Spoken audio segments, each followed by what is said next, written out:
Alright, good evening boxing fans. Kakauwi ko lang galing sa gym. Rektahan na agad mga kaibigan. Ako po, wag naman sanang umatras. Official weigh-in ni Naoya Inoue versus Stephen Fulton mga kaibigan. Agresibo at galit na sinindak ni Naoya Inoue si Stephen Fulton. At halatang halata na parang bagang nako po.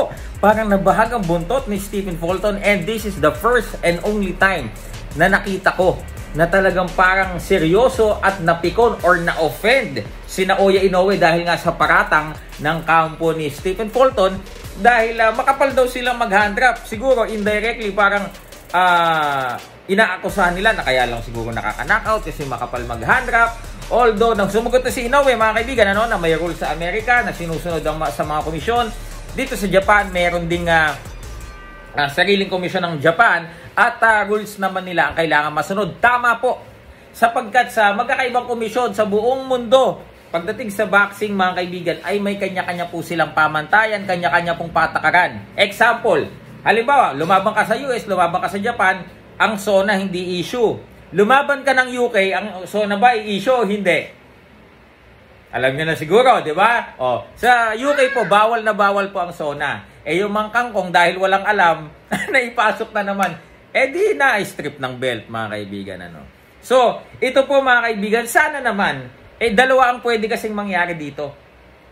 Number one, baka talagang umurong ang buntot ni Fulton, matakot na kay Naoya Inoue. Kasi halatang halata, dun sa stare down, nagbakil si Stephen Fulton, mga kaibigan.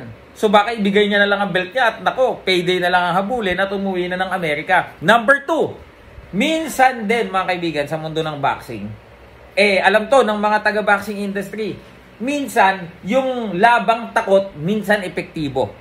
Ano po yung ibig sabihin? Si Mayweather, ang laro niya, labang takot. Yung parang bagang takot matamaan. Pagka suntok takbo.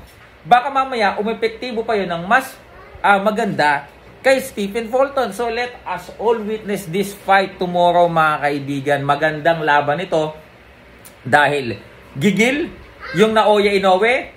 I think mas magiging defensive yung Stephen Fulton. At talagang mga kaibigan, hindi ko masabi kung ano mangyari dito. Kung sino makakapag-impose ng kanyang will. Gaano kalaki ang ring? Tanong yan. Kasi will it be a puncher's ring that will favor Naoya Inoue? Or will it be a puncher's ring yung mas malaki na magpapabor naman kay Stephen Fulton? Syempre sa Japan po ang laban. Siguro I assume na ito po yung ang gagamitin puncher's ring, yung mas maliit po.